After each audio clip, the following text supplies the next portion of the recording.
Good afternoon, everyone. Today I'll be reading chapter two of the story I wrote in the spring of this past year, 2022. It's titled "Greetings from an Unknown Friend," where the main character receives a receives a visit from someone he didn't think actually existed. It's his friend from the stories he used to write. Excuse me. But let's get into it. When Simon awoke, he checked his watch and saw that it was 7:30 on Friday morning. Realizing that he would be unable to go back to sleep now that he was fully awake, he got out of bed. Many questions about the dream he had were swirling around the front of his mind. While it was true that he had written short stories during his middle school and high school years, he never imagined that those stories might have actually happened.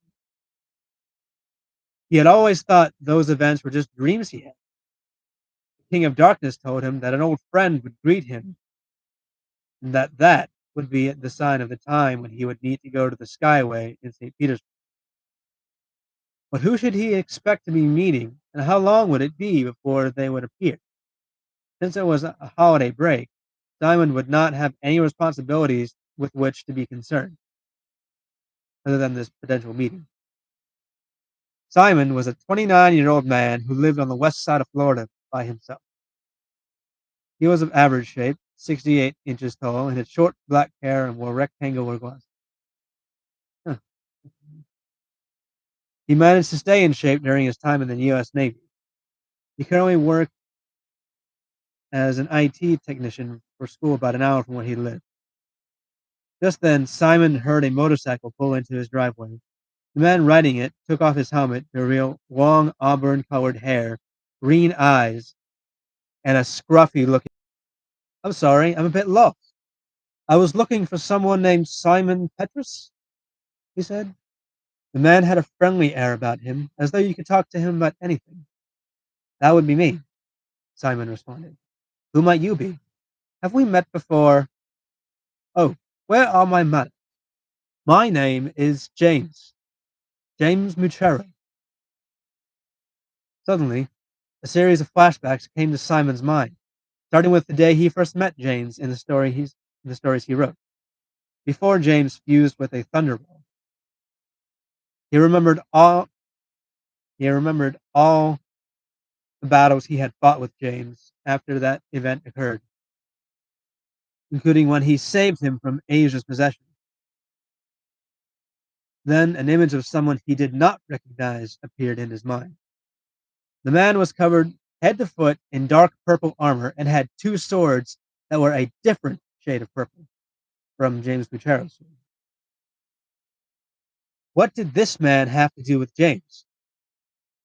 He suddenly remembered another battle that occurred, when his own sword, the Sword of Unity, combined with another object to form a sword known as the Sword of Light.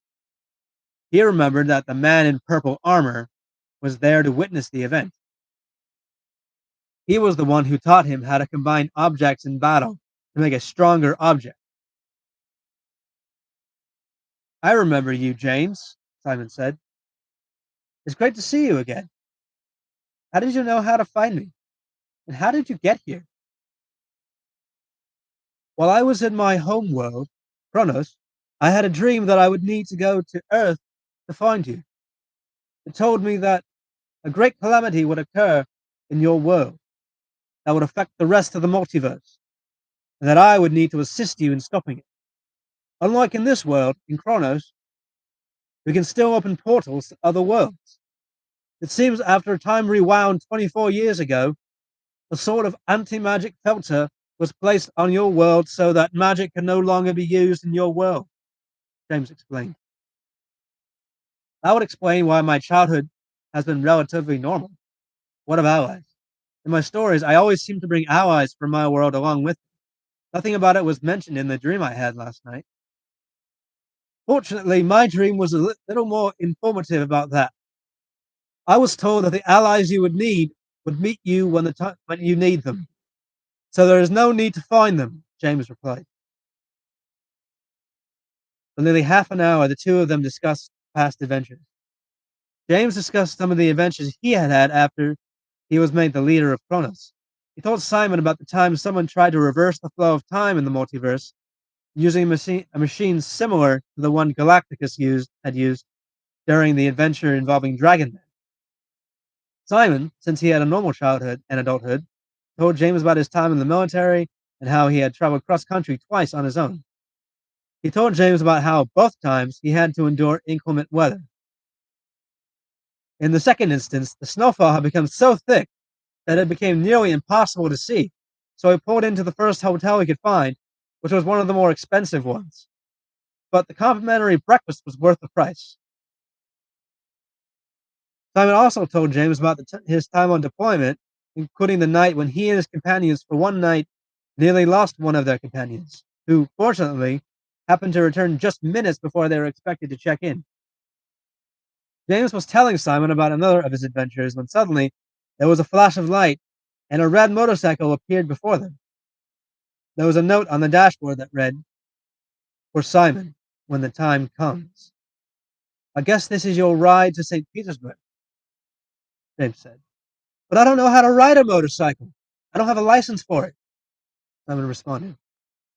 "Wait, there's writing on the back also. It says, 'This is an autopilot motorcycle and pre-programmed to take you where you need to go. I guess you just need to hop on and turn it on.' I suppose the appearance of this bike means it's time to go," James said. Simon climbed onto the red motorcycle, and in a male robotic voice, it said, "Here." Hello, Simon. Breakfast. Are you ready to go to St. Petersburg? "Yes, I'm ready to face my destiny."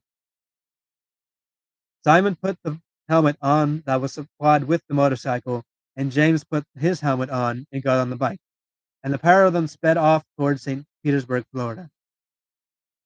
Hope you enjoyed today's chapter, and we'll read the next one around the same time next Saturday. Hope you're able to catch it when it's live. If not, you can always catch it'll be in a playlist that I'm creating titled "Entrusted Wishes." Thank you.